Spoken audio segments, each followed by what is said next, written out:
Ladies and gentlemen, my name is Mehdi Hasan. I'm a presenter for Al Jazeera English. It's a great pleasure and privilege to be here at this great conference, at the end of this great conference, in this great venue. What a great hall.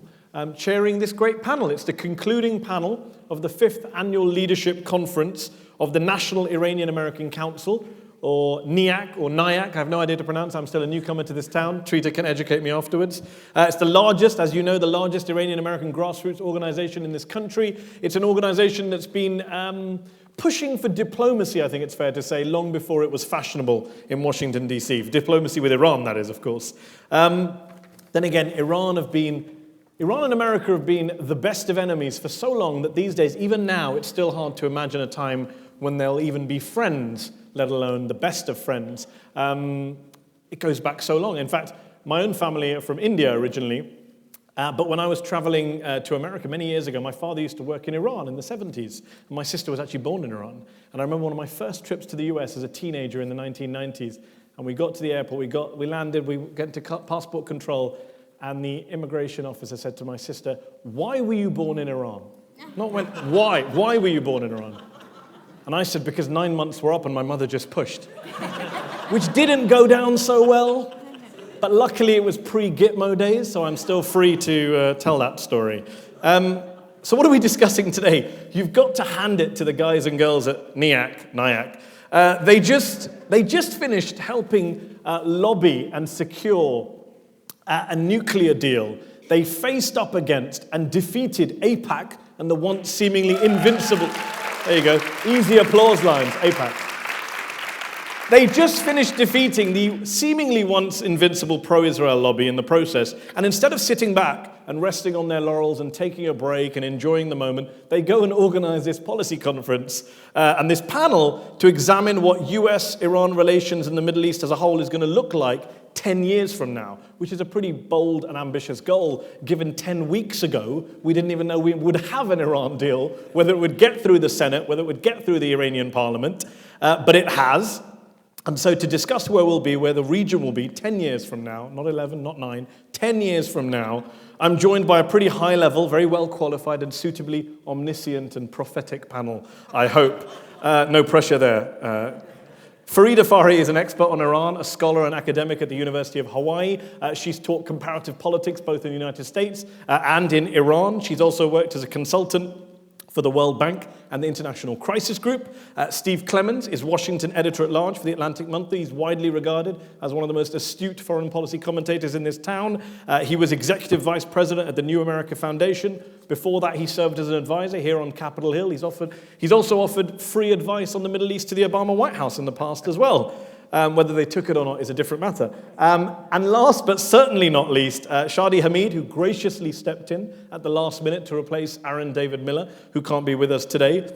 Shadi is a senior fellow at the Project on U.S. Relations with the Islamic World in the Center for Middle East Policy at Brookings, author of Temptations of Power, Islamists and Illiberal Democracy in a New Middle East. It's a superb book, check it out. He's previously served as Director of Research at the Brookings Doha Center in Qatar. Ladies and gentlemen, let's have an applause for your panel before we get going.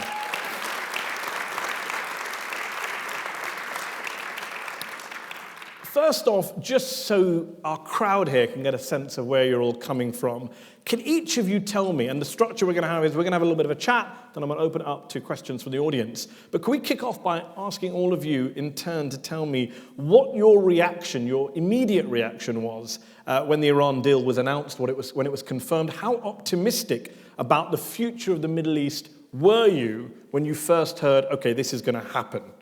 Farideh.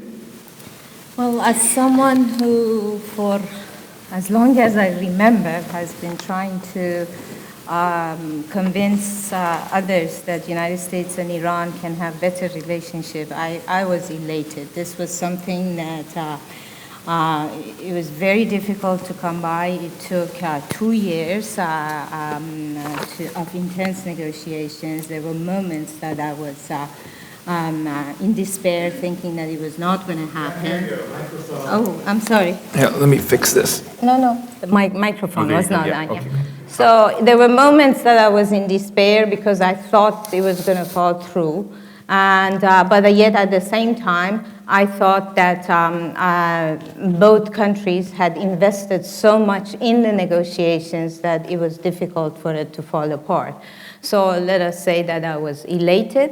It made me extremely optimistic about the future of Iran, the broader issue about the future of the Middle East and how Iran will fit in it in the future. I think we can talk about it later because I think that's a much more multi-variant issue. There are many other factors that are involved in that beyond the issue of US-Iran negotiations. Okay. Steve, I believe you went on MSNBC that night. I saw a clip of you saying it was a staggeringly successful accomplishment. You were pleased. I was pleased, but I am also a foreign policy realist, which means I'm never really happy. I did see it as important because without the Iran deal, the kinds of opportunities that we would have for different Middle East would have been far fewer. Securing the deal creates new winners and losers inside Iran, creates new winners and losers regionally, and as you project forward and begin to think about what the echo effects of this could be, it requires activity on a lot of other players to secure what success means. But if you think about what a world would have looked like without that Iran deal, it would have been a far more dark and bleak world with a lot fewer options, with an inertia driving chaos and degradation of the structures in that region to a very different place. So I saw it as an important moment. I see it as an important moment for the United States in particular, whether or not the next president understands it. One of my frustrations, and Shadi and I have talked about this before, in dealing with any White House is even if they do stumble into something good or right, they often don't know it, and getting a lot of people to be on the same page even within a same administration so that they can coalesce around some important strategic step is a tough thing to make happen. But I tell you, I gave Barack Obama a D in foreign policy in January of 2010, arguing that he was failing to have strategic clarity about what mattered in the world and what didn't, and that you had to organize your international system and your bets in the world in order to move the kind of needles that would help enhance and return the U.S. stock of power to a higher level. And my last line, I think, in that piece was, in grading Obama, only Iran matters. It took him a long time to get there, so I've changed my grade for him to a much higher grade. But at the time, what is the grade? And I've given now a B+. A B+. Yeah. So, wow, you're grudging. So, yeah. But then I sort of look at it in that sense that it gives us many, many more opportunities than we had before. Shadi, Steve says we avoided a dark, bleak world or dark, bleak future. You said you were torn by the Iran deal when it was announced. Are you still torn? Yeah, so I actually resisted saying a word about the Iran deal in the months leading up to it precisely for this reason, because it wasn't clear to me, and I was struggling to kind of make my own determination. Finally, when the deal was announced, I wanted to kind of think through the pros and cons, so I wrote a piece suggestively titled Why I'm Torn About the Iran Deal.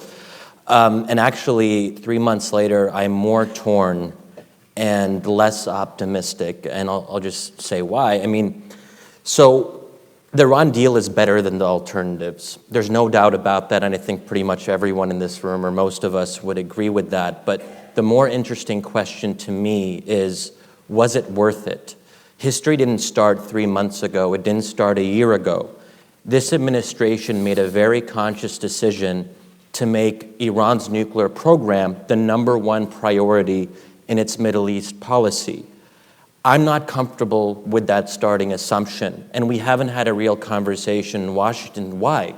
Why was this the #1 issue? And I've heard so little substantive discussion about the foundational premise. There are things worse than Iran getting a nuclear weapon, and we should be honest about that. And I know that's not a popular position to have in DC. There is something worse, and it's happening right now. It's called the Syrian civil war. So if I had to kind of pick my list of priorities, if we were talking 4 or 5 years ago, I would put Iran nukes, maybe 3, 4, or 5, not a top priority, and I would have put the Syrian civil war #1. And this administration is not good at walking and chewing gum at the same time. I wish they were. So the fact that they devoted so much attention, energy, and resources to this all-encompassing objective that distorted the rest of our foreign policy. And I think that we have to really contend with that and with that legacy going forward. I ultimately came out in favor for the deal because for me, one really important thing was that the vast majority of human rights and pro-democracy activists in Iran said we should support the deal. They felt that this at least offered them a glimmer of hope for having a more open system. And I think that they know their situation better than any of us here in DC, and we have to take that very seriously. So that's what kind of pushed me over. But overall, did it leave you optimistic or pessimistic about the region as a whole, or neither? More. I think we've seen over the last 3 months, Iran has become more aggressive in the region. Their involvement in Syria has become more intense. So as bad as it was before, it's gotten worse. So, I mean, we'll have to see. It's still pretty early on. But I'll just say this. I mean, I've lived 6 of the last 12 years of my life in the Arab world.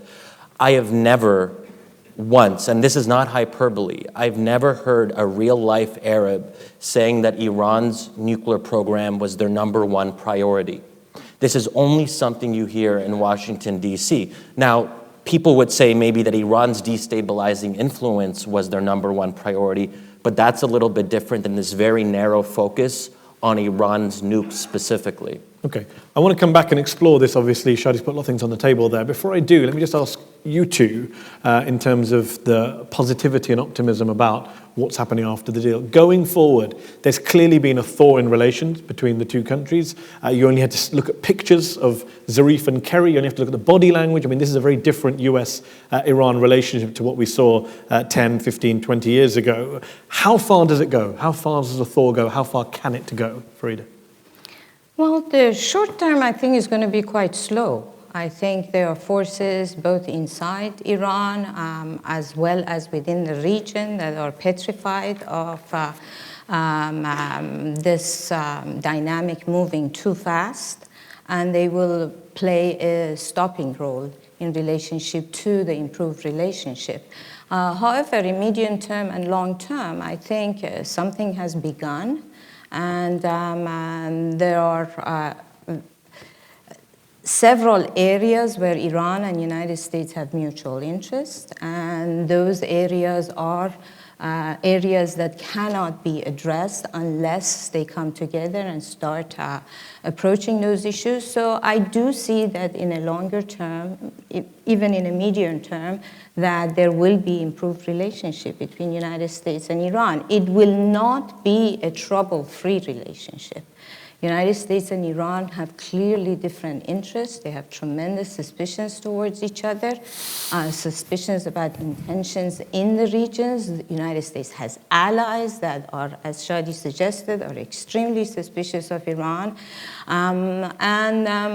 Those will always remain sore areas. Iran has an independent foreign policy in the area. It does not have clear allies, and it defines its positions in foreign policy in relationship to not only its broader interest in the regions that are in longer terms, but also on the basis of balance of power inside the country. There are different views inside. You mentioned balance of power inside the country. There was a time when people talked about, especially sympathizers or supporters of Iran, used to talk about the grand bargain and how George W. Bush and his gang of neocons messed it up by rejecting overtures back in 03 or 04. Today, surely the biggest block to any kind of grand bargain is Ayatollah Khamenei, who's going around repeatedly saying we can't do anything outside of the nuclear area. He's, a quote, prohibited any further talks outside of the nuclear issue. Is that fair? Well, Ayatollah Khamenei also prohibited a lot of other things in the past, but eventually he changed his position. He's not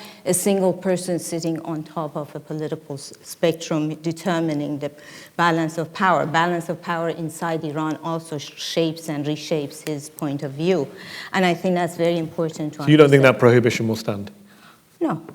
Steve? No, I don't think it stands now. Yeah. I mean, I think that Khamenei is speaking to an audience, and there's a lot that happens beneath the surface that's in a very different place. You know, there was a time where that 2003 overture from Iran was derided by neoconservatives as a freelancing effort by the Swiss and a couple of other people. I'm the one that asked Javad Zarif publicly when he was on air in a Carnegie, was that a legitimate effort or was it not? He then said that he had written the paper and he had the full support of the Supreme Leader at that time. So that gives you some sense of what the Supreme Leader's at least frame of possibilities are. We were cooperating with them in Afghanistan in 2003. But the real answer is what you just said is it's going to be tumultuous, rocky, up and down, just as U.S.-China relations were after normalization began to start then. We don't have normalization with Iran, but we're clearly on the way to a normalization track, or this wouldn't make any sense. Nobody wants to say that in this room or this building, but it's stupid to have conducted an Iran deal and done this. I disagree with Shadi in a most humble and friendly sense that Shadi doesn't believe that the Iran deal should have been among the highest strategic priorities of the United States, and the Syrian civil war should be higher. I completely disagree with that. I think that there are opportunities that are created by strategic leaps in their areas. The Syrian civil war deserves an enormous amount of attention, but when you look at the questions of cost and benefit and where you can basically put, particularly after the disastrous situation in which U.S. power sat after the Bush administration, and looking at what you're going to try to do to convince the world you matter. Right now, it doesn't matter whether it's human rights crises or dealing with Iran or dealing with North Korea, dealing with problems in North Africa. The biggest problem in the world is doubt in U.S. power's ability to deliver. So doing an Iran deal, whether you're an enemy of the deal or a proponent of the deal, at least convinces the world that the U.S. can still shape the international system along with others. And that's a very important piece of the puzzle. The next part, when you look in the future, is can momentum from that go into other things like Syria, like other things? So what is your view on Syria? My view is that I believe... Is it a positive fallout from the deal or a negative fallout from the deal? There can be positive fallout. The interesting problem with that is we're not the only players. My sense is that nearly to the day afterward, there was a white paper floated by Iran. Many people think that it's BS. But the fourth stage in this perhaps unrealistic set of proposals on Syria was a Syria without Assad, and they put that on paper. I was shocked. You almost saw Russian involvement right after to protect Assad, so you saw the tension. We tend to over-Americanize things and think everything is about us. There's a tension between Iran and Russia right now about the disposition of what should happen with the Syrian regime when you go forward. So I think it's important to realize that for those of us that have had an opportunity to talk to people like John Kerry and others and get a sense of their real expectations, not often publicly expressed, is that they hope that Rouhani and Zarif can now begin to incrementally move forward into a more constructive position on issues like Yemen and Syria, whether that follows through or not. But the bigger issue is it gives you an opportunity and chance to do that. The money that's going to flow into Iran is buying power with lots of companies, particularly in Europe and the United States, hopefully the US and other parts. That gives you an opportunity to begin dividing and conquering the Revolutionary Guard.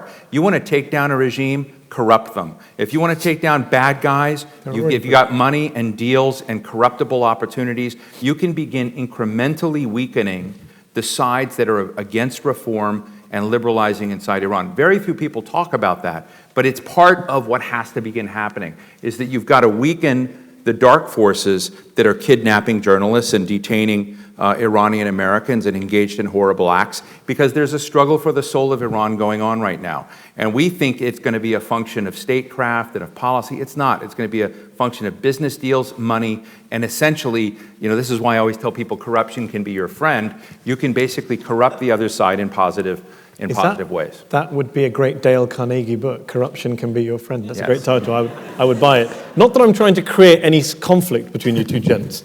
But we're good friends. No, but before you start the conflict, can I add something? Please, briefly, in response, and I'll bring Shadi very briefly. Yeah. It's important to understand that it was not Barack Obama who made nuclear Iran, the issue of nuclear Iran, the #1 issue of U.S. foreign policy. And it happened before what was happening, before the Arab Spring. I mean, let us not forget the context that created and made Iran the biggest bogey country in the world and its nuclear program. Something that if we did not, we were talking about going to war with Iran. So before Arab Spring. That's a good point. Let me put Steve's point to you, Shadi. He says that we over-Americanize things. It's not always about us. Correct me if I'm wrong, but you recently wrote a piece saying it is about us. It is about America can't just stay out of these things. Well, I mean, you didn't send me that piece. Otherwise I wouldn't set it up that way. He usually sends me his pieces. He held back on that. I held back, yeah. Well, look, I mean, so I actually agree with Steve, but I reach a very different conclusion. I think that there is a greater chance now for cooperating with Iran and for them being a quote-unquote constructive partner. But is that always a good thing? Is that necessarily a good thing? And we're so traumatized by the Bush era, and rightly so. But that doesn't mean that the opposite of Bush is always a good thing. Diplomacy is usually a good option. It's not always the best option. We have to ask ourselves strategically, what is diplomacy for? Diplomacy is not an end unto itself. It has to be for a greater purpose. And if we're moving closer towards Iran, what that means is that could actually mean that we're getting closer to their position on Syria, and that we're actually accepting more and more their geostrategic role, which I think is incredibly negative in a number of places, and particularly in Syria. So is that a good thing? Given we're in the predictions game this afternoon, and you say that diplomacy is not always the best option, going forward over the next 5-10 years, do you think we're going to see more conflict as a result of what's happened this year in that region, or less conflict? Well, I think it really depends on the next administration. So the article that you were referring to, I was arguing that the fact that the U.S. has stepped back and tried to reduce its footprint in the Middle East, we can look 6 years later and judge whether or not this light footprint approach, this disengagement approach of the Obama administration has been good or bad. And I think the results speak for themselves. It's been an absolute disaster. The region is falling apart. It's imploding. Every single conflict area is worse under Obama than it was at the start, 6 or 7 years later, than it was at the start of his presidency. So that we have to kind of take that in. And the whole founding premise of Obama's Middle East policy was if we step back, others will step in. And that's true, but the others who step in do terrible things in the region. That includes not just Iran, but our allies. We have the misfortune of having some of the worst allies in the world. Saudi Arabia, UAE, Turkey, Qatar, they're all not good. They all do things that are contrary to our interests, at least part of the time. Oh, and I should have mentioned Egypt, of course. These are bad allies. So that's why I think the U.S. has to lead, because when we let our allies lead, things go downhill. To be fair, he wasn't really stepping back when he sent planes back into Iraq or got rid of Gaddafi. Okay, well, he's not just been an innocent bystander in the region. Well, I think the Libya intervention was right, and it's a little bit concerning to me that there are very few people who are willing to defend what I think was morally and strategic. Do we want to live in America where dictators are allowed to march onto cities and threaten? My point wasn't to have a Libya discussion, which we don't have time for. I was just saying he hasn't been a bystander in the region doing nothing, twiddling his thumbs. Libya to its own devices. Let me bring back in Steve, and then I'll come back to Farideh. Steve, Shadi mentions the next administration will decide a lot of this. He says, the opposite of, just because Bush did something, the opposite of Bush is not necessarily the right thing to do, nor is the brother of Bush necessarily the right way to go. Do you think a President Jeb Bush or a, God forbid, President Ben Carson, what will that leave? Where will that leave this deal, the optimism, the reset of relations? Is it all over? Is it on ice come November? No, I mean, it's not that easy. I mean, right now you have the world, all over the world, but particularly in this region, behaving in ways that we're not used to. Allies have changed their behavior because they don't count on the U.S. as much as they once did. And so they're behaving in ways they didn't used to. The foes of our interests are moving their agendas right now because they feel like it's a different environment. And that's a global phenomenon. It's very hard to put that back very quickly. So a new president that comes in, I think President Obama was late, you can either move the needle on things like Israel-Palestine, like Iran, find your Nixon goes to China moments to sort of recapture the world's imagination that you can actually do something. Whatever that may be, there may be a much longer list. I have the more cynical list. So that's one element. Beginning to sort of look at, find your Dean Achesons of the day to say we need a new global social contract, we need responsible international stakeholders, and we need to change institutional makeup to help advise it. That might change the way some of the world works. But just responding in some sort of knee-jerk way to affairs bubbling up in the Middle East is not a strategy or a policy. Just saying that we should wave a wand and throw U.S. defense resources in particular, but other elements of statecraft into this problem without a plan of how it's going to matter, where it's going to come out, and without squaring with the American public why it's strategically significant or important to do so, is not going to work, whether you have a Republican or a Democratic candidate. And so I think that the hardest question in international affairs to square is when you begin to have something of a human rights nightmare like Syria, or what I think will unfold in an even worse way in Libya, given where things are going. How does that then shift and trump the machinery of foreign policy? Because it's very hard to go into those areas and just solve them, right? Unless you're going to own the entire country in ways that we've already, that we tried to do, frankly, in Iraq and Afghanistan, and it frankly didn't work. So I think these things are very, very hard to do, and they'll be hard for Republicans, they'll be hard for Democrats, and I don't believe fundamentally that the American public is in the place right now where it thinks these regions are worth the blood and treasure anymore. They were at one point, but they're not now. But you're talking about in abstract terms. I take your point about the difficulty of dealing with problems as they appear. I'm talking about specifically a two-term Republican president. The next 8 years of the next 10, 8 of them are under a Republican president, a President Rubio. What happens to U.S.-Iran relations and what we're talking about? Is it all undone? Is it status quo? No, I don't think they will undo it, because I think the forces are much bigger than any president. Because unless a president is just absolutely idiotic, you're not. President Trump, then. No, I don't think Trump is idiotic deep down. I think Trump said some things that were remarkably interesting about the Iran deal, that he wouldn't toss it out on day one. He was one of the only presidential candidates to say that. That gave me hope. I defended him on MSNBC. That's a unique moment in history.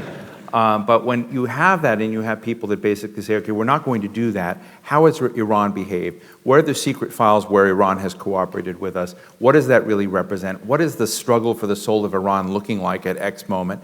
Because otherwise, a president, a Republican president that wants to be about the economy, lowering taxes, solving the mandate problems, dealing with their issues, they're not going to automatically turn Iran into a kind of obsessive compulsive enemy that distracts and deflates any opportunity they have to be about anything else. So you can talk a good talk on Iran, but at the end of the day, it's such a big problem and a big set of questions that if the opportunity exists to potentially get Iran onto a different track, then that's an opportunity that just on the cost-benefit portion of it is well worth doing. Something John Kerry told us is, it's very interesting, he didn't say more than that, but interesting to look at the traction Iran gets for $15 billion a year in defense spending, and the absence of traction the GCC countries get with $130 billion. So there's a sense of efficaciousness with where Iran's dollars go and how it conducts and achieves what it wants to do, that if you can seduce that power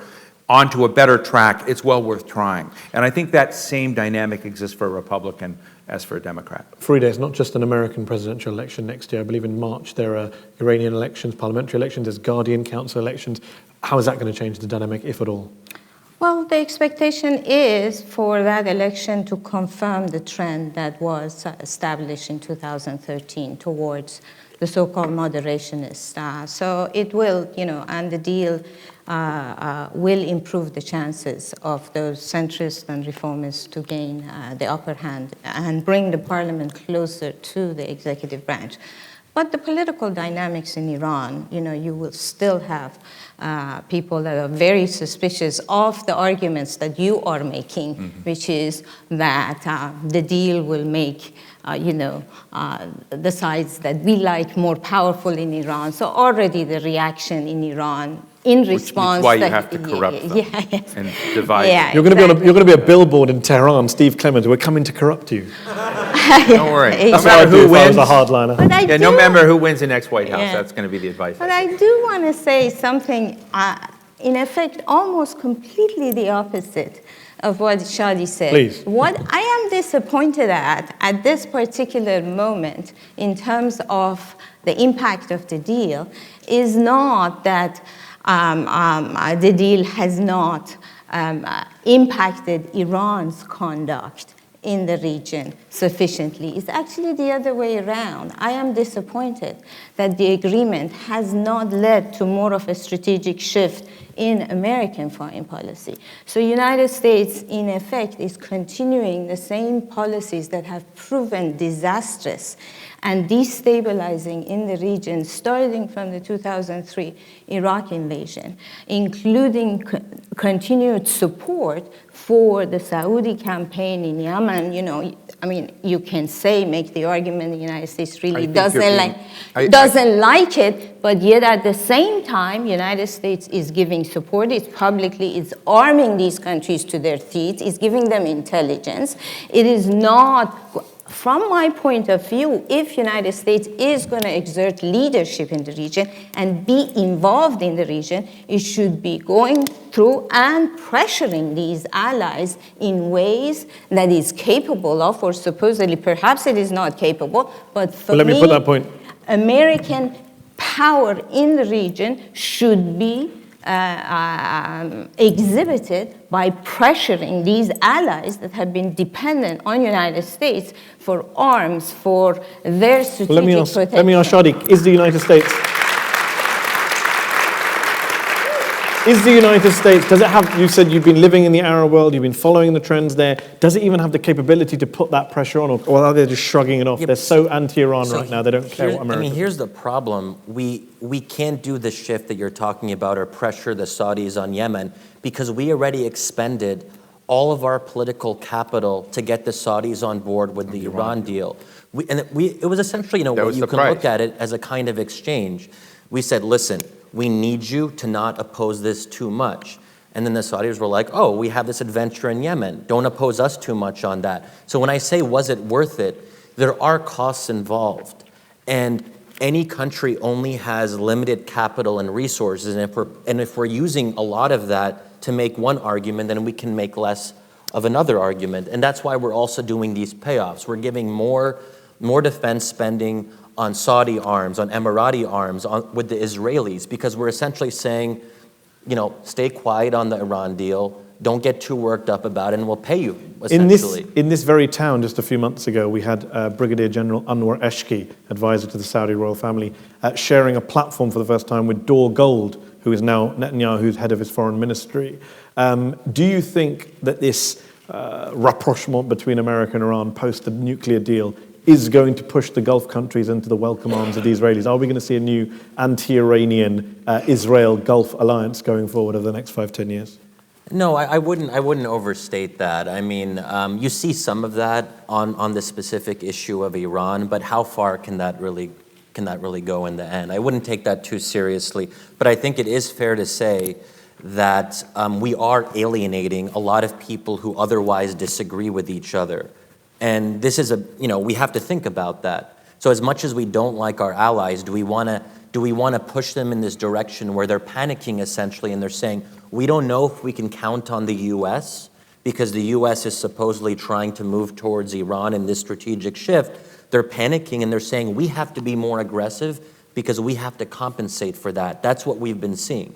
Sometimes when someone's having a panic attack, you just slap them in the face. You don't indulge them. Yeah, but the problem is no one, our friends and foes alike in the Middle East, they don't take America seriously under Obama, and rightfully so, because whenever we get into a staring contest with one of our allies or enemies in the Middle East, they know that Obama will blink first because our red lines don't count for anything. Steve, I mean, that's where we're at right Steve, now. Benjamin Netanyahu was re-elected. He's going to be around on the scene for several years to come, despite his... be in town in a couple of weeks. I believe he's teaching history at George Mason while he's here. Right. November 9th, I'm signed up.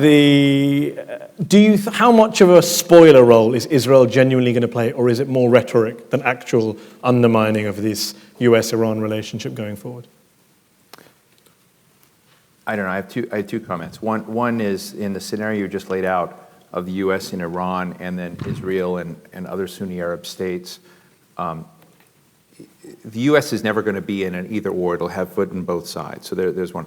But the description of what you saw about tacit cooperation between Israel and Sunni Arab states is a good thing, not a bad thing. It would be fantastic. Even if you had a Cold War between Iranian interests and sort of Sunni Arab Israeli interests, that's fine because you're going to get a lot more structure and stability in the region. And fundamentally, if the Arab peace plan had gone through with Israel, that's what would have happened. That would have been the best, lowest cost, non-kinetic way to confront Iran's interests in the region. So I'm totally in favor of the scenario that you sort of thought would be a shocker if that were to happen.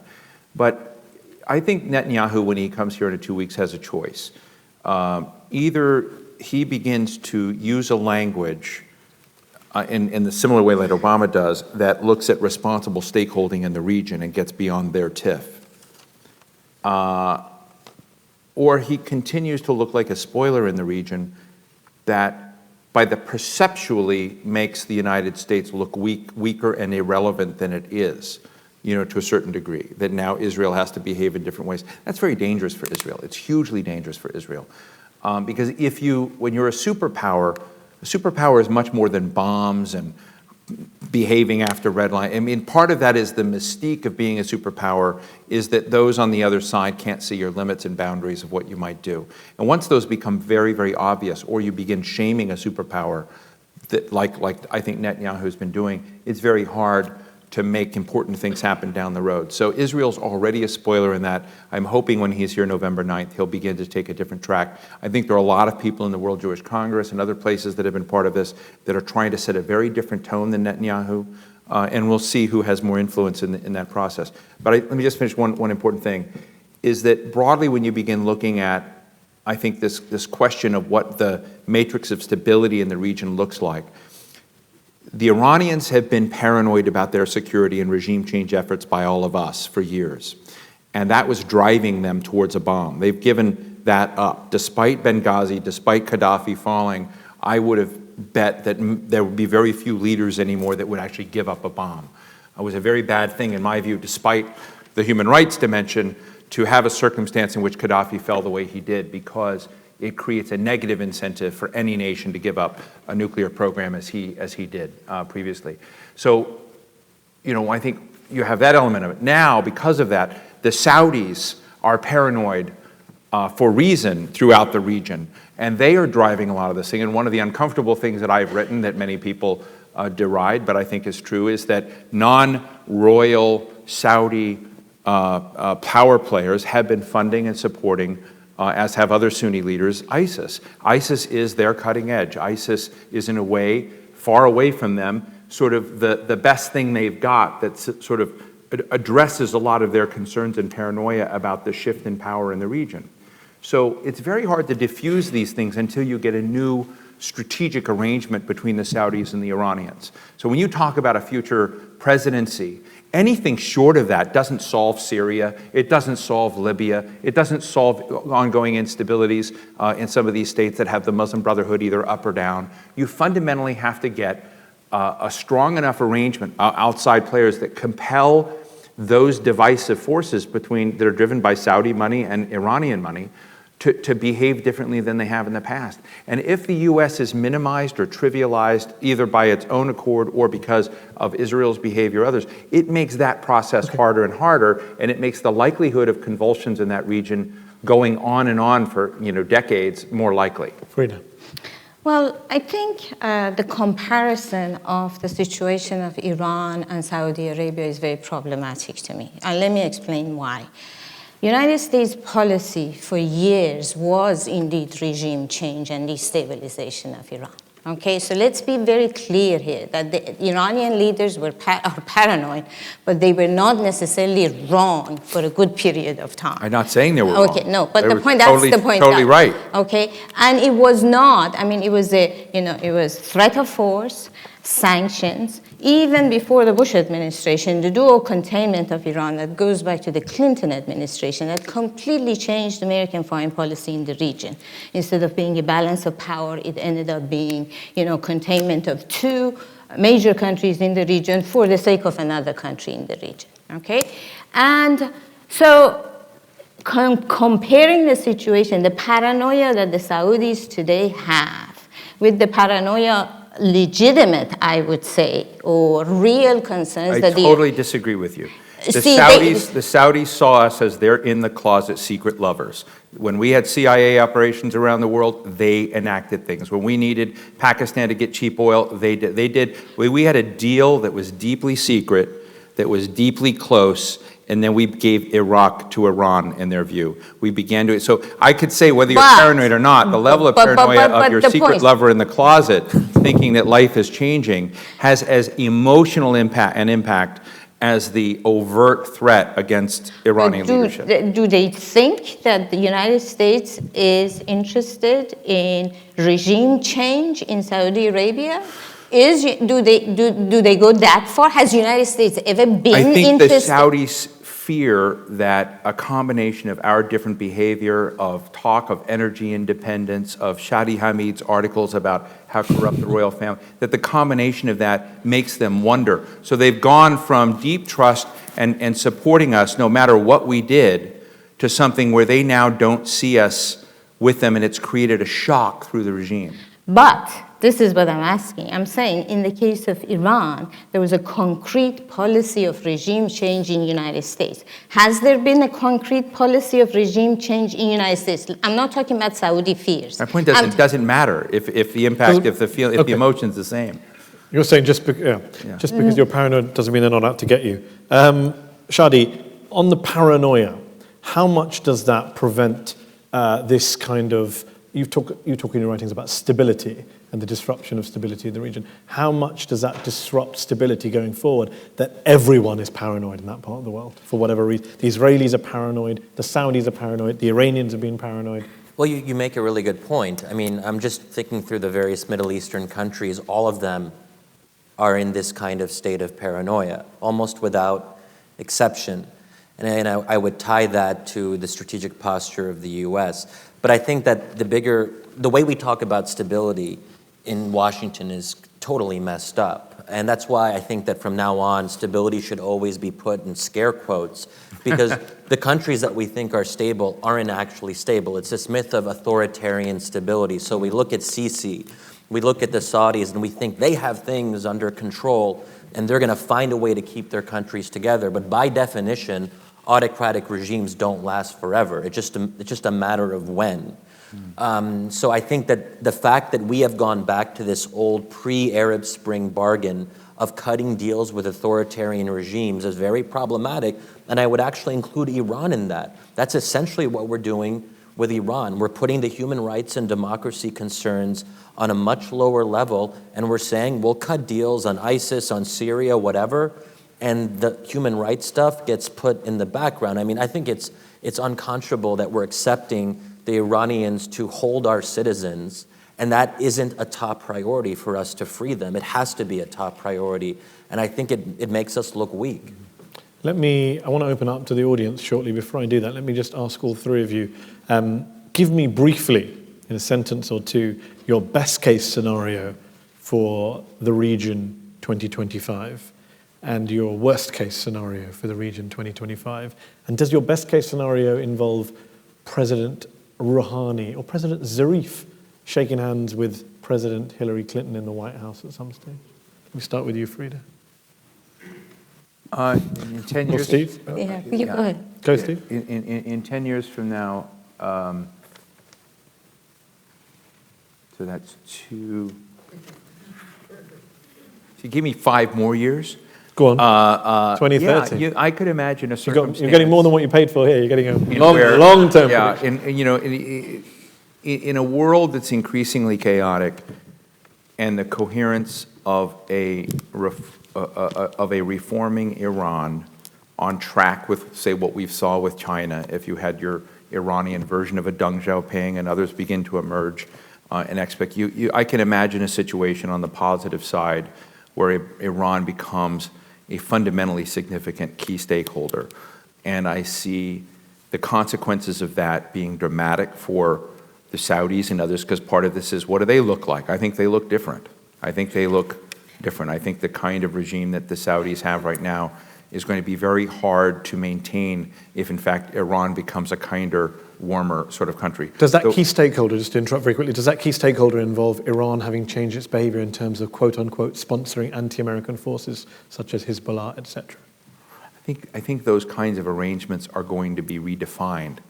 And the question is, can you take a Hezbollah, which we classify as a terror organization, which a lot of others classify as a social service support political organization, will a combination of the change in behavior of that combined with ties on the way the behavior from its Iranian patrons change? I don't know the answer to that, but that would certainly be part of the package of what would be necessary. The biggest fight I helped moderate was between Ash Carter and Joe Nye over whether Iran with a nuclear bomb would be more or less paranoid. If it had a nuclear bomb, it had the shield, would it actually continue to fund and animate these transnational terror networks to help shape the environment to protect itself? Or would it, behind the shield, become more responsible because it wouldn't need these elements as much to guarantee its survival?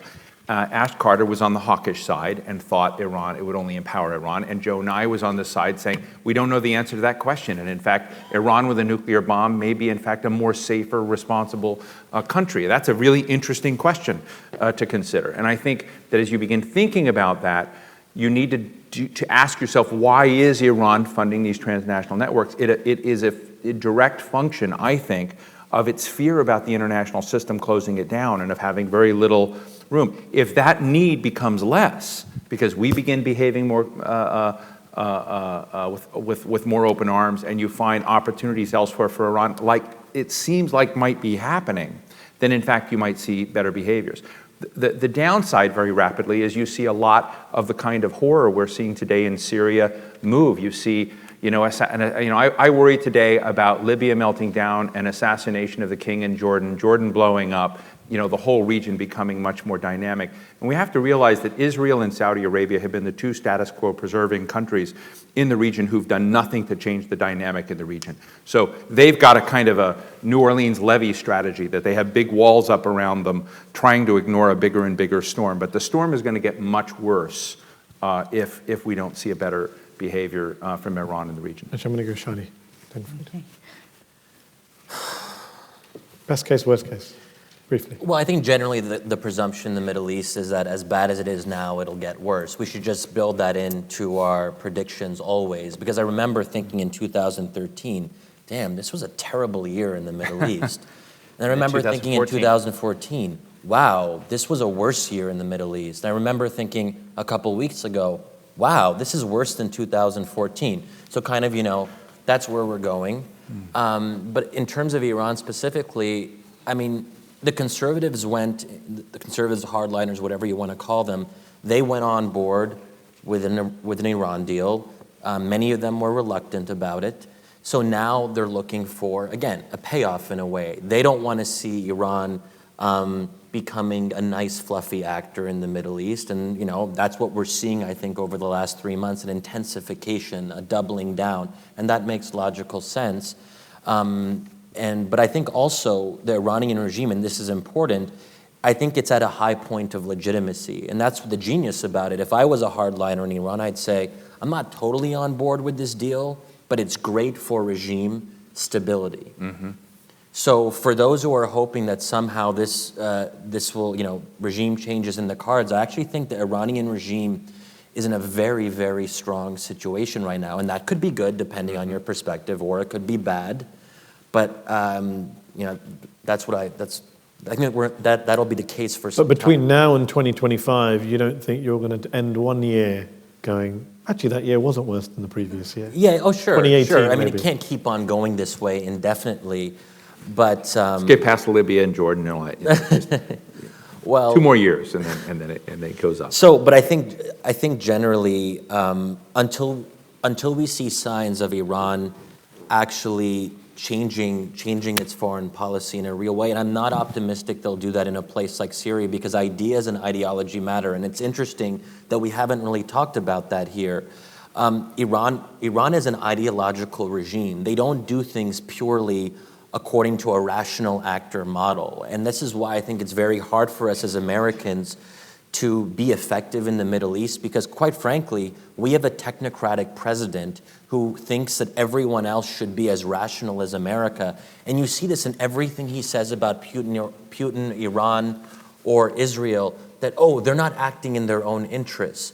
Putin will realize that this intervention in Syria is bad for their interests. That's not the way the rest of the world works. A lot of people care about ideas. Many would argue that's not the way the United States works, given what happened in Iraq in 2003. Well, but I'm saying under Obama is the ultimate technocratic president. I don't know what he stands for. I think what he stands for is disengaging from the Middle East. That's his ideology. Farideh, deal with the ideological point and then give us your best worst case scenarios. The United States is an ideological regime that wants to export its system throughout the world. It says so all the time, and it's supposedly a rational regime. Kissinger says Iran has to decide whether it's a cause or a nation, and Javad Zarif responded, Iran will do that whenever the United States does it. And I think he's got a point. So I'm not gonna. Wait, sorry, I'm not gonna engage in that. What cause is Obama supporting? I just want to understand this. What is the cause that Obama is fighting for in the Middle East? Stability and peace. You have to. I'm not an Obama defender, okay? Obama has made mistakes, but let us not forget what Obama was handed when he came to power. United States willingly, consciously made the decision to destabilize the Middle East. Now, destabilization for good cause. Okay, but because they did not think about what's going to happen after they destabilize, we are now faced with a tremendous mess in many arenas, particularly in the Arab world. Okay, now as far as Iran is concerned, for those of us who study Iran in long term, not in terms of what happened 2 years ago, but go back to the past 20, 30 years and the iterations that Iran has gone through. I think of Iran being in a positive moment precisely because, unlike its neighbors in the Middle East, it chose to resolve its internal problems politically and institutionally, and it could do so through an election. People cannot understand how important that is. Iran could have had a civil war because there were forces that were intent on creating a civil war in Iran, outside forces, to bring about regime, but the forces, despite being hardliners, softliners, tremendous disagreements, tremendous human rights violations, it was the institutions created by the Islamic Republic, elections and the office of the leader, making changes that brought about the possibility of Rouhani. But let me answer your other part of in terms of the Middle East. The reality is that what has happened in the Middle East in the past 20 years, many of the problems that we are faced with is because of wrong choices that countries have made. And because of that, the future of the Middle East also will depend on choices. We cannot predict what's going to happen on the basis of a predetermined situation because we do not know what the choices are. I happen to think, as I said before, that instead of Iran changing its behavior necessarily, Iran also should change it. United States also has to change its behavior. And if it does, I am much more hopeful about the future of the Middle East than I would be today. Okay, well, on that rousing note, let's open up to our very patient audience. Who'd like to come in first? Gentleman's got his hand up first. Do we have a microphone or are you just shouting? I can shout. You can shout. I'll repeat if anyone can't hear you. My question, my name is Ben Chufane, entrepreneur. To me, the big elephant that no one's really talked about through the whole conference is implementation, right? So we got this deal, how are we going to move forward? From your panel, what are the chances that this goes off track, that implementation doesn't happen, and why? Steve, I'm going to let you handle that one, then I'm going to go back to the audience. Implementation. You mean? Sorry, just to repeat it, his question was, we haven't talked about implementation. What are the chances that this deal goes off the rails and it doesn't get implemented? I think the chances are very low that it goes off track. I think that it was a much easier choice for Iran if it wanted to go the track of being Japan, having more weapons-grade uranium and Japan has more weapons-grade plutonium than any other nation in the world without being a nuclear nation. And so the example of Japan out there gave a pathway for Iran to be an all-but declared nuclear weapons state. It's not often discussed, but that's the truth. And I think Iran would have gone there, and so it becomes a de facto nuclear weapons state with that form of formula. That was a much easier choice than what it chose to do. What it chose to do, we think, because we crippled it with sanctions, and maybe that did have some effect, was a much, much harder, somewhat humiliating, but different choice that created radically different winners and losers inside Iran. Those deals have been fought, and I don't believe that they'll come undone. I think it's very hard for them to undo what they've done. There's a great article by Joe Cirincione that just came out somewhere in Minneapolis that's worth reading because it takes you through some graphic detail of what Iran has to do by destroying the cores that it has to destroy, what it would look like and feel like and sound like, shipping that out. I think that the rest of the world, if you were to look at the world as a political marketplace, is already sort of bought in the fact that Iran is moving in that course and direction. So implementation day, when that happens, is going to feel like the earth moved because so much Iran will have achieved so much, but it can't afford to not do that now. So that's my view. Okay, let's go briefly. I just wanted to say, let's hypothesize that there were significant violations on Iran's part. They can probably get away with it because Obama will not let this deal go off track, and I think that creates. Obama's only around for another year. So I know, but for the next year and a half, I think that there's really very little Iran could plausibly do. No one wants this more, and that desperation, I think, was also clear during the negotiation that we wanted this so badly, and we'd do whatever it took, and I think that sets a problematic precedent. Can I also briefly? say, because our mindsets are in such different places. When you ask the question, I worry about the United States not keeping its part. These guys worry about Iran not keeping its part, and the reason for that is precisely because there is tension in the United States. Iranians worry about the Treasury Department, all the divisions within the United States. But the reality is, as Steve pointed, this is a global, United States was the major force in making it possible because it shifted its position from no enriched uranium. However, this is a global agreement, and the United States is in a difficult position if it tries not to abide by it. Okay, let's go back to the audience. Gentleman there in the middle with the strappy tie. Yeah, you. Do you want to stand up and shout loudly?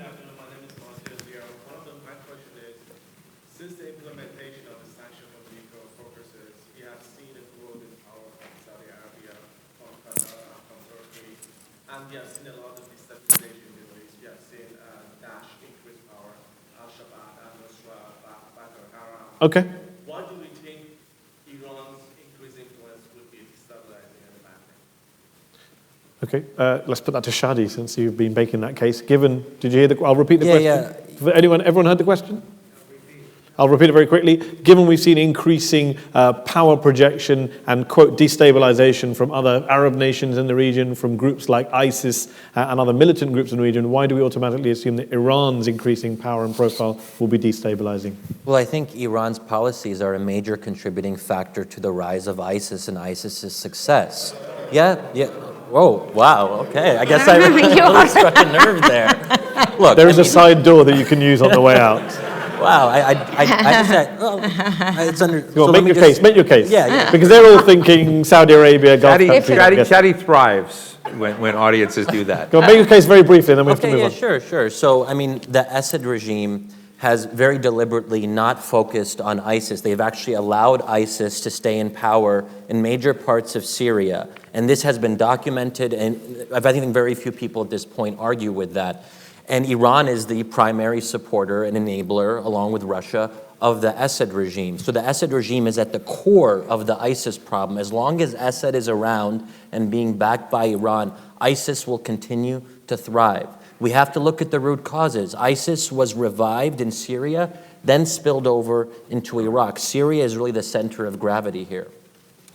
Either of you want to briefly come back on that before I go back to the audience? Okay, we're going to go back to the audience.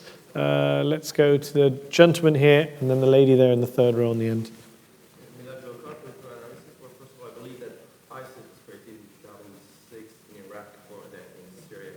But I heard during the panel that Iran solving the nuclear crisis should not have been Obama's first priority.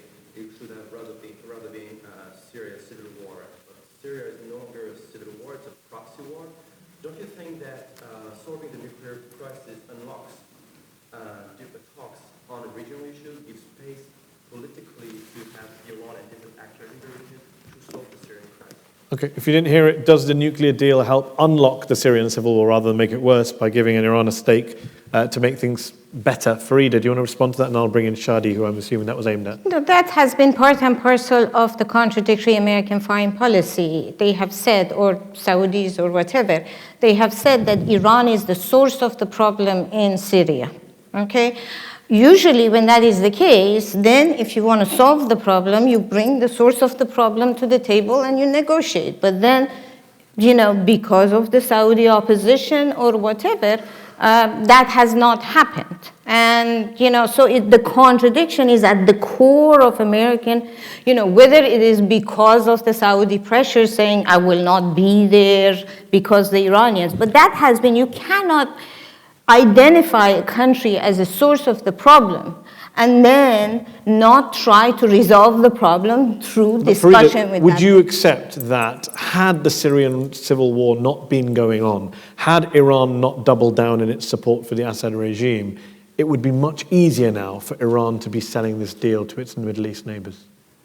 No. You don't think Syria has cast a shadow over the entire thing? I think the Israelis and the Saudis would be against suffer regardless. from the abandonment. They relationship with Iran, nuclear issue was just an excuse from the beginning. It was something that they could We're short on pressure. time. I'm bringing Shadi quickly. It was just an excuse, but we need to unlock the war. We can see the Iran deal has unlocked a more aggressive, assertive role on the part of Iran in Syria. I hope that changes, but so far, that's what we've seen. Yes, at some point, Iran has to be a part of a resolution in Syria, but we can only get there if there is, quite frankly, I don't want to open another can of worms, but if there's a credible threat of military force, and I think that means that the Assad... Against Assad or Iran? Against the Assad regime, and that includes establishing safe zones and protecting Syrian civilians who continue to be killed by the thousands by Assad's barrel bombs. How come Iran hasn't spoken out against these barrel bombs which have killed more Syrians than ISIS could ever dream of killing? And the numbers are very clear here.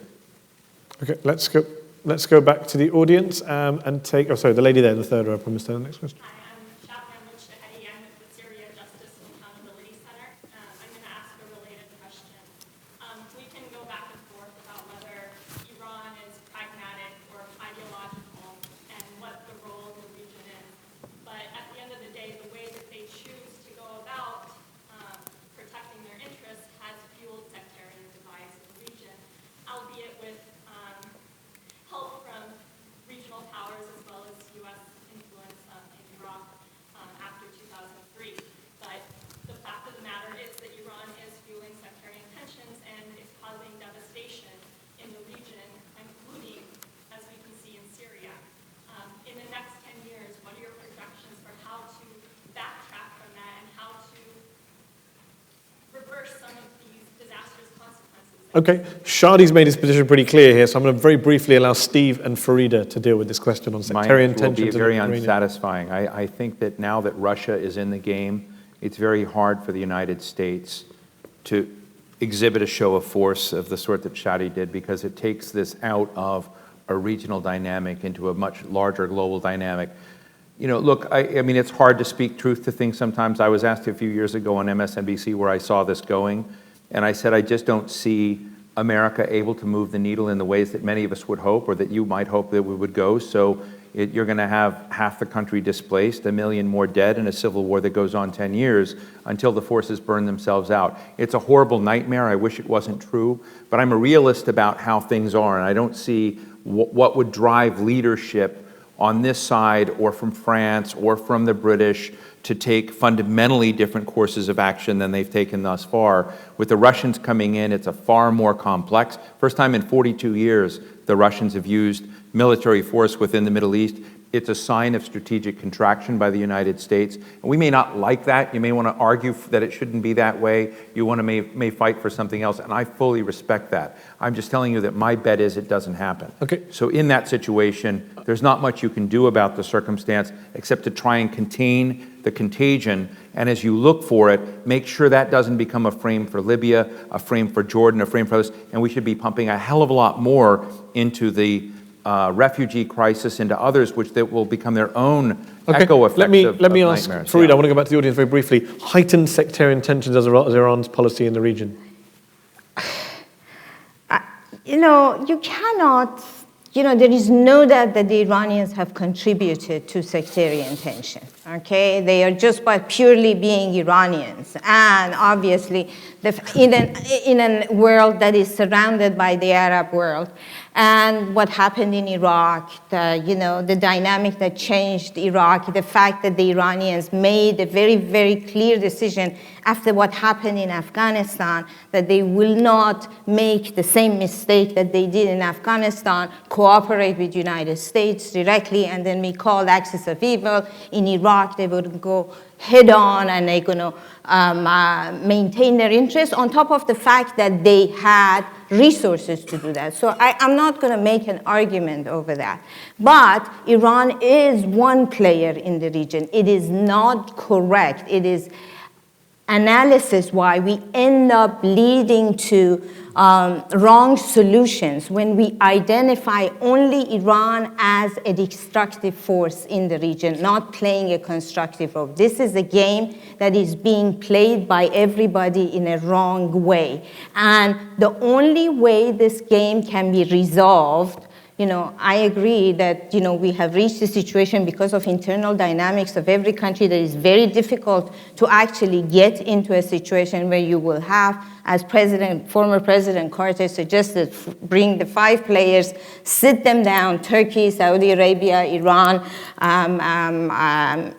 Russia, and United States, and work out a solution that at the objective core is stabilization of Syria first, and then justice and all sorts of other things. I think it's very difficult to do that because of internal politics of every single one of these countries, because of the paranoia that exists in Saudi Arabia. Are you worried, on the specific question, going forward 10 years, how worried are you about growing sectarianism in the Middle East, the Sunni-Shia split?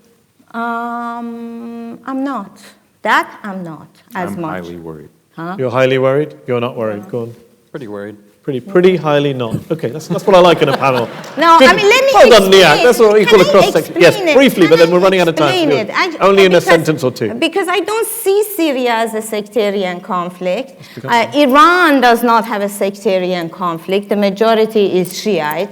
You have Iraq is a different dynamic, and it has Okay. become contained. So Let's go back to I the wanna audience. Make that very Let's go to the lady. Oh, the lady's put her hand down. I'm going to go to the man who's running the show, Trita Parsi, otherwise he might not invite me back again. And then I'll go to that gentleman there at the back who's been waiting with his hand up. Trita. Thank you so much for a great panel. I know I'm a little bit biased, but I'm delighted that we put it together this way. You guys reflect exactly the degree of tension we have between you. I don't know which of them is bringing barrel bombs to the panel, but there you go. Shadi, you mentioned that your critique of the administration is that essentially you look back 6 years, you say the track record is clear, the contraction, the withdrawal of the region, which you say is essentially the aim or the ideology of the administration, has a clear track record of devastating the region. It's chaos right now. I think the analysis point then essentially is that this was a choice of the administration. Had they not chosen that, we would not be in this scenario. But I think it's, in my view, more correct, and I would like to hear your view on this. This is a necessity as a result of the fact that the American-led order was disrupted by the United States itself by going into Iraq and no longer being able to have the resources to recreate the order that it first had destroyed. And as a result now, we have a Middle East in shambles. And with that, the cost of sustaining hegemony has gone up. But more importantly, because of these failed states, the benefits of being a hegemon in the Middle East has just dropped dramatically. What is in it for the United States at this point to go back into the region and do these things, mindful of all of these other global geopolitical threats that frankly have made the Middle East far less important geostrategically? If any of you didn't hear that, I can't repeat it because it was too long. So, go, Shadi. Well, my basic answer would be, if we don't, who will? And it comes back to haunt us. I mean, the lesson of the Middle East is things that don't seem very important at the moment. So I was just writing the other day about the 1957 prison massacre in Egypt, long story, but how to this day, decades after, it's had reverberating effects. We can talk about 1953, what happened in Iran. So we think that as Americans, we can kind of extract ourselves and we won't be too affected, but it always comes back to hurt us. So we have to be a little bit proactive, and it's also about the kind of country that I, as an American, want to live in. Do I want to live in an America that looks the other way when tens of thousands of people are being massacred by their own people? I'm a child of immigrants. My parents grew up under an authoritarian regime. I feel really passionately about that, and not everyone does, and that's understandable. But we have to ask ourselves, I think we are a cause. As an Arab American, as a Muslim American, I don't think we are just a nation state. So I come from a different starting assumption about who we are and what we can and what we should do, and democracy and human rights is very high on my personal agenda. It doesn't have to be for everyone, but strategically, with ISIS and ISIS's imitators for decades to come, do we really think that is not going to affect us as Americans, not just here? I don't want to overstate the threat of ISIS to the homeland, but to our interests in the region. And there is a global economic interest too. If things keep on going crazy, at some point, it does affect the energy balance. Just briefly, because we're running out of time, yeah. just very quickly on one point. You did say earlier on in the discussion that you fault Obama and you fault this Iran deal for upsetting our allies, however bad they are, not reassuring them. There's the same allies who aren't democratic and don't care about human rights. How does that tally with you saying you care about democracy? Part of the problem is that we can't put as much pressure on the Saudis, the Egyptians, the Emiratis, the whole list, because we need them to stay on board for the Iran deal. If there wasn't an Iran deal, we'd be putting pressure on Saudi Arabia? Come on. Maybe, no. Well, I think we should. I'm making an argument about Okay, let's go back to it. Gentleman there, yes, you've been waiting. Briefly, please. We're on our last 4 minutes. I'm a former NIAC board member and also a commentator and analyst for NPR Chicago WBEZ. I wanted to first say that given that the kind of thought leader that Steve Clemons is, bringing up the idea of the corruption option, I think that's going to change in the future the American mantra of all options are on the table for any other kinds of negotiations in the future. That's going to be... Okay, and next? You said you had a second point. I want to ask a question from Shadi. When he says about diplomacy is not always good, are you saying that basically the default mode of nation states should not be about diplomacy and seeking solutions through diplomacy first? And what kind of a global governance system do you envision in the future if that's not what you're after? Okay, and thank you very much for telling me how to pronounce NIAC. Shadi, briefly, very briefly. Very briefly, our default position should be in support of diplomacy, but it's not as if a military option and diplomacy are mutually exclusive. I mean, how did we bring Milosevic to the table that led ultimately to the Dayton Accords? There was a credible threat of U.S. military force. Sometimes you have to demonstrate that to bring people to the table. Why would Assad have any incentive to negotiate in good faith when he knows he can get away with murder and there's no cost? That there's nothing that he can do that will force us to use the military option against him. So in that sense, I see military action and diplomacy in the context of Syria as going hand in hand. Steve, going forward, what should be the default position of the United States when it comes to sorting out these Middle East conflicts, when it comes to diplomacy, conflict, other strategic options and tools? Proceed cautiously. I mean, it's Barack Obama, if there is something he's trying to do, is avoid quagmires, because we've been in a couple of quagmires. When you look at what George Bush, and I'm not a partisan person, but what George Bush and Dick Cheney did is that they wrecked the national security and foreign policy portfolios of the nation in the name of democracy and humanitarianism. They wrecked those words. They, in a sense, undermined American credibility. They opened up a Pandora's box of problems, and we are now trying to look at what to do. And so while I respect Shadi's frame on humanitarianism, I like a much more ruthless playbook as to how you get humanitarian outcomes with sharper, shrewder deals. And you don't get that through the heart and sentiment. Some might say Obama created, on a smaller scale, a quagmire in Libya. Well, it's an interesting challenge, because the thought, if you were to be teaching a history course, to look back at that, You can say, right, we most likely, if you had the intelligence, may have saved thousands of lives in Benghazi. You also completely changed the calculus of Syrian rebels. You know, I used to go to the political Islam conferences every year of Al Jazeera. I knew all the political Islam leaders, the Muslim Brotherhood leaders of all the nations in the region and how they were thinking about their future before the Arab Spring. Let me just finish this. That when you looked at what the Tunisians were doing, what the Egyptians were doing, it had a sophistication and a complexity that was very robust. You talk to the Syrians, it wasn't there. Syrians became about triggering red lines after Benghazi. Benghazi changed what they thought about how to conduct their own revolution, that triggering red lines and getting Western involvement, it's a very different kind of revolution than what you saw in Egypt. And it's one of those things that's uncomfortable, but true. We have time for one last question. I'm going to go with this gentleman here at the front, simply because he's closer to me. Yeah, so I'm going to change the topic and the tone of... I'm afraid to break it to you, but we're almost out of time, but go for it. And here's my thing. If the primary reason that the Iranians are coming to the table and signing the deal, they want economic benefits out of this. And any kind of security issues and adventurism and things like that is not going to help in that. I think the Iranians, and I was there 2 weeks ago, and everybody wants to start a business, get into business, buy and sell and import and export and things like that. And in that context, a secure, stable environment around the country is what they're looking for.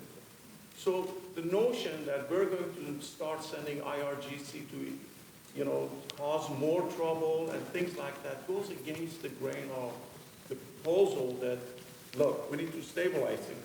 The transportation thing that we were talking about yesterday, Iran is interested in becoming the gateway to the Central Asia. Okay, We cannot have that if we don't have a stable environment. With all due respect, sir, I think that the people you're talking to are fantastic, and I hope they win. But you need to know that it's a competition, that the reason that we're having the problems with Iran today is that view that you just had are not calling all the shots in that government, and that you see outrageous, nefarious behavior by Iran in some countries of the world and even within their regime, because they're not all out trying to do a deal, make a business, make their fake democracy a real democracy. I mean, I embrace this deal a lot, believe me, and I've gone out and I've argued it, but I'm not naive for a moment about those side in Iran who feel that for 3 decades of fighting the West and them benefiting from that they're all of a sudden going to go and disappear. So I think it's important for people to know it's a fight for the struggle inside Iran, and you need to be very realistic about it. Briefly, Shadi, and then the last word to Farideh, and then we're done. So we shouldn't, I guess I made this point earlier, but I think it goes well beyond Iran, because Saudi Arabia also theoretically has an interest in regional stability. Right. But Saudi Arabia does not act according to those interests. It does destabilizing things. So this is an interesting question. Why does everyone act contrary to their own interest if stability is in fact the goal like in Kansas. the Middle East?